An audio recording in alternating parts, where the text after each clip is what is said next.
Hello everyone, welcome to biology world with Abhishek sir. तो आज है cell the unit of life का lecture 4। तो हमारा लेक्चर 1 हो चुका है जहां पर हमने इंट्रोडक्शन पढ़ा था और सेल थ्योरी पढ़ा था।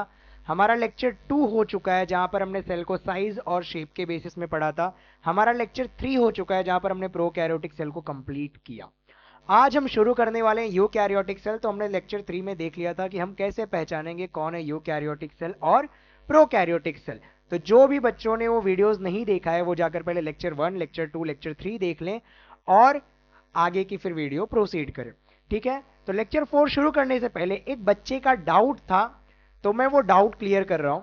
तो बच्चे का डाउट क्या था कि इंक्लूजन बॉडीज को सर नॉन लिविंग क्यों कंसिडर करते हैं। तो वो बच्चे ने पढ़ा होगा कहीं से, एनसीईआरटी में ये मेंशन नहीं है, लेकिन इंक्लूजन बॉडीज को नॉन लिविंग इसलिए कंसिडर करते हैं क्योंकि इंक्लूजन बॉडीज सिर्फ स्टोरेज बॉडी है प्रोकैरियोटिक सेल में, कोई भी मेटाबॉलिक एक्टिविटी परफॉर्म नहीं करती। जो भी ऑर्गेनेल्स मेटाबॉलिक एक्टिविटी परफॉर्म करते हैं हम उन्हें लिविंग कंसिडर करते हैं। एंड दैट्स द रीजन कि सेल वॉल भी जो होता है वो नॉन लिविंग होता है जो कि सेल में पाया जाता है। ठीक है, तो why inclusion bodies are considered as non living, ये डाउट था। तो इंक्लूजन बॉडीज को नॉन लिविंग इसलिए माना जाता है क्योंकि कोई मेटाबॉलिक एक्टिविटी नहीं होती है। तो लाइक कर लीजिए, सब्सक्राइब कर दीजिए और आपके फ्रेंड्स को शेयर कर दीजिए। ये सीरीज हम चला रहे हैं जहां पर कंप्लीट हम नीट यहां पर कवर करने वाले। तो स्टार्ट करते हैं लेक्चर 4। आज हम क्या पढ़ने वाले हैं शुरुआत में मैं आपको बता दे रहा हूं, पहले ये समझ लेते हैं। आज हम पढ़ने वाले हैं यूकैरियोटिक सेल का इंट्रोडक्शन, जो हमने ऑलरेडी पढ़ा हुआ था थर्ड लेक्चर में। इंट्रोडक्शन के बाद हम पहला यूकैरियोटिक सेल को बाहर से पढ़ना चालू करेंगे। तो सबसे बाहर वाली लेयर कौन सी होती है? Cell wall. तो आइए शुरू करते हैं। ओके, तो शुरू करते हैं। तो यूकैरियोटिक सेल हमने मतलब समझा था, यू मतलब क्या होता है? ट्रू। ठीक है, और कैरियन मतलब होता है न्यूक्लियस। बेसिकली ऐसा सेल जिसके पास क्या है? ट्रू न्यूक्लियस है। तो presence of true nucleus enclosed bye a nuclear envelope, मतलब आजू बाजू क्या है? मेम्ब्रेन है, इसीलिए यूकैरियोटिक सेल भी बोला जाता है। तो कोई भी सेल अगर मैं आपको दे रहा हूं और आप माइक्रोस्कोप में देख रहे हैं आप लोग, अगर उसमें न्यूक्लियर मेम्ब्रेन है और हमारा जेनेटिक मटेरियल एक न्यूक्लियर एनवलप के अंदर है तो वो यूकैरियोटिक सेल है, और अगर नहीं है तो प्रोकैरियोटिक सेल है। सिंपल है। मेम्ब्रेन बाउंड ऑर्गेनल्स यहां पर प्रेजेंट होते हैं, और मेम्ब्रेन बाउंड ऑर्गेनल्स प्रेजेंट होने के वजह से एक सेल के अंदर बहुत सारे कंपार्टमेंट देखने मिलेंगे। मतलब जैसे घर के अंदर घर होता है, वैसे एक सेल के अंदर मेम्ब्रेन बाउंड ऑर्गेनल्स प्रेजेंट है, जिसके वजह से यहां पर क्या दिखता है? कंपार्टमेंटलाइजेशन। ठीक है, तो आपको ये वर्ड याद रखना है, असर्शन रीजन में पूछा जा सकता है। तो कंपार्टमेंटलाइजेशन क्यों देखा जा रहा है? क्योंकि मेम्ब्रेन बाउंड ऑर्गेनल्स यहां पर क्या है? प्रेजेंट है। जेनेटिक मटेरियल जो है वो प्रॉपर यहां पर क्रोमोसोम्स के फॉर्म में अरेंज है। ठीक है, इनके पास बहुत सारे लोकोमोटरी स्ट्रक्चर्स और साइटोस्केलेटन है। What is cytoskeleton? जो सेल के स्केलेटन को हम साइटोस्केलेटन बोलते हैं। सेल स्केलेटन जो कि फाइबर्स, प्रोटीन के फाइबर्स के बने होते हैं। आगे हम साइटोस्केलेटन को डिटेल में पढ़ेंगे। तो अच्छा खासा यहाँ पर कॉम्प्लेक्स लोकोमोटरी स्ट्रक्चर, चलने वाले स्ट्रक्चर होते हैं। सीलिया, फ्लैजेला, इनका फ्लैजेला और प्रोकैरियोटिक का फ्लैजेला अलग है। तो there is a difference between यहाँ पर cell composition of prokaryotic cell flagella and eukaryotic cell. आगे हम वो डिटेल में पढ़ेंगे। अब हम यूकैरियोटिक सेल को ही डिटेल में पढ़ने वाले हैं, यहाँ पर हम जनरल इंट्रोडक्शन पढ़ रहे हैं। ठीक है, ये सेल्स आपको कहाँ देखने मिलेगा? बैक्टीरिया छोड़कर सब में। तो प्रोटिस्टा, फंगा, प्लेंटी, एनिमेलिया, सब में यहाँ पर ये पाए जाते हैं। तो कोई डाउट है? तो न्यूक्लियस यहाँ पर प्रेजेंट है, मेम्ब्रेन बाउंड ऑर्गेनल्स प्रेजेंट है, इसी वजह से यहाँ पर कंपार्टमेंटलाइजेशन देखा जाता है। क्रोमोसोम्स के फॉर्म में जेनेटिक मटेरियल यहाँ पर अरेंज है, और यहाँ पर साइटोस्केलेटल स्ट्रक्चर्स देखने मिलते हैं, लोकोमोटरी स्ट्रक्चर देखने मिलते हैं, और साथ में कहाँ पाए जाते हैं? बैक्टीरिया छोड़कर सब में पाए जाते हैं। तो यूकैरियोटिक सेल आप पहचान लोगे, सिंपल इंट्रोडक्शन। अब हम यूकैरियोटिक सेल को बाहर से पढ़ना स्टार्ट करते हैं। सबसे पहले cell wall. Okay, cell wall में क्या याद करना है वो हम समझते हैं। सबसे पहली चीज, सेल वॉल जो होता है एक नॉन लिविंग मटेरियल होता है। आई रिपीट, क्या होता है? Non living material which is found in eukaryotic cell is cell wall. Basically एक नॉन लिविंग है, तो नॉन लिविंग रिजिड स्ट्रक्चर, इसके वजह से रिजिडिटी मिलता है, स्ट्रक्चरल सपोर्ट मिलता है, जो कि हमने इसके पहले भी डिस्कस किया हुआ है। ओके, तो रिजिड है। रिजिड का मतलब यहां पर क्या है? मैंने पहले ही बताया था कि अगर मैं पानी में डाल रहा हूं सेल तो एनिमल सेल ब्लास्ट हो जाएगा, है ना, बर्स्ट हो जाएगा। बट प्लांट सेल नहीं होगा। क्यों नहीं होगा? क्योंकि उसके पास क्या है? सेल वॉल है। ओके, प्लाज्मा मेम्ब्रेन के बाहर होता है बैक्टीरिया, फंगाई, एल्गी और प्लांट सेल्स में पाया जाता है। एनिमल सेल्स में ये क्या होता है? एब्सेंट होता है। अब सेल वॉल का कॉम्पोजिशन जो होता है वो अलग अलग सेल में अलग अलग केमिकल्स है। पहली चीज अगर आपको जो याद करनी है वो याद करनी है कि सेल वॉल का केमिकल कॉम्पोजिशन नीट एग्जाम के अकॉर्डिंग। तो अल्गी के सेल वॉल में क्या क्या होता है वो आपको याद रखना है। तो क्या क्या होता है भैया? सेल्यूलोज, गैलेक्टेंस, मिनरल्स, ठीक है, and minerals like calcium carbonate. तो आपको यहां पर दिख रहा होगा अल्गी के सेल वॉल में क्या क्या पाया जाता है। फंगाई का सेल वॉल किससे बना होता है? हमने पहले भी पढ़ा हुआ है, काइटिन। ठीक है, तो काइटिन का यहां पर फंगाई का सेल वॉल होता है। ठीक है, दूसरा अगर मैं बात करूं, यहां पर मेंशन है, ये एक्स्ट्रा पार्ट है, ये एनसीईआरटी में आपको नहीं मिलेगा। It is a polymer of N acetyl glucosamine. ठीक है, कुछ नहीं, मोनोमर यूनिट का नाम दिया है कि बहुत सारे एन एसिटाइल ग्लूकासोअमाइन ऐसे मिलते हैं और बनता है यहां पर क्या? काइटिन। जैसे बहुत सारे ऐसे ग्लूकोज ग्लूकोज ग्लूकोज की चेन होती है तो स्टार्च बनता है, तो केमिकल का नाम है ग्लूकोज। वैसे एन एसिटाइल ग्लूकासोमाइन केमिकल का नाम है, मोनोमर ऑफ काइटिन। ठीक है, तो basically polymer of N acetyl glucosamine मतलब बहुत सारे ऐसे N acetyl glucosamine, N acetyl glucosamine, N acetyl glucosamine की चेन होगी। ठीक है, उसी को हम क्या बोलते हैं यहाँ पर? काइटिन, वो केमिकल को। क्लियर है? तो आपको काइटिन का सेल वॉल फंगाई से बना हुआ है। अल्गी का cell wall cellulose, galactans, mannans and minerals like calcium carbonate, ये आपको याद करना है। ठीक है, प्लांट का सेल वॉल यहां पर cellulose, hemicellulose, pectin and protein, जैसे आप लोगों के नाम होंगे।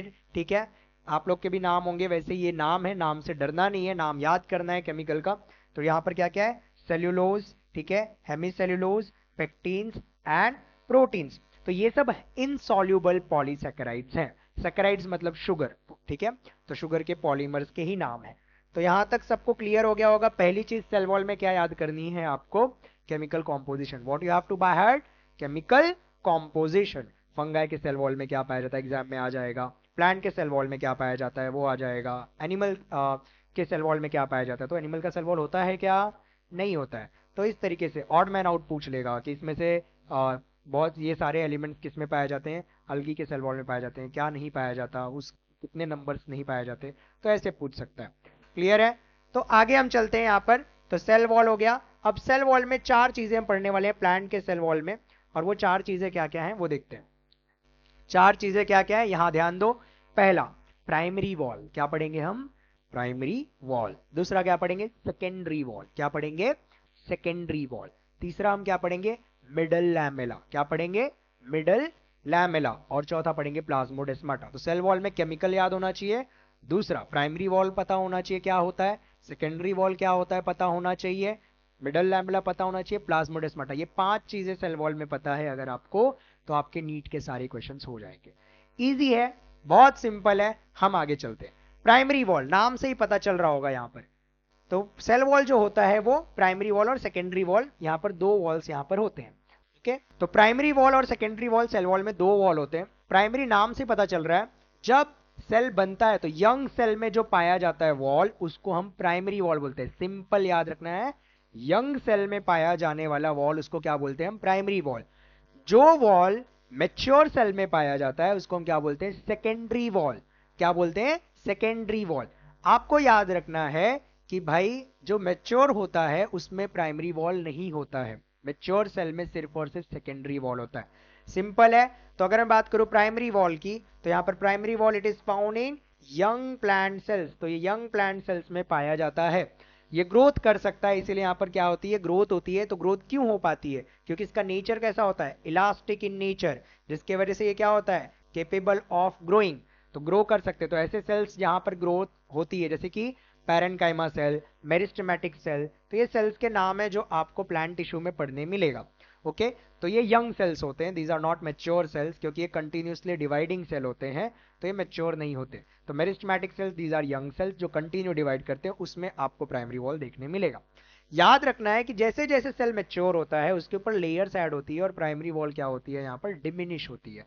Gradually diminishes in mature cell. तो मैच्योर सेल में नहीं पाया जाता। तो याद रखना है यंग सेल में कौन सा वॉल पाया जाता है? बस इतना, प्राइमरी वॉल। Very good. ठीक है, मैच्योर सेल में कौन सा पाया जाता है? Secondary wall.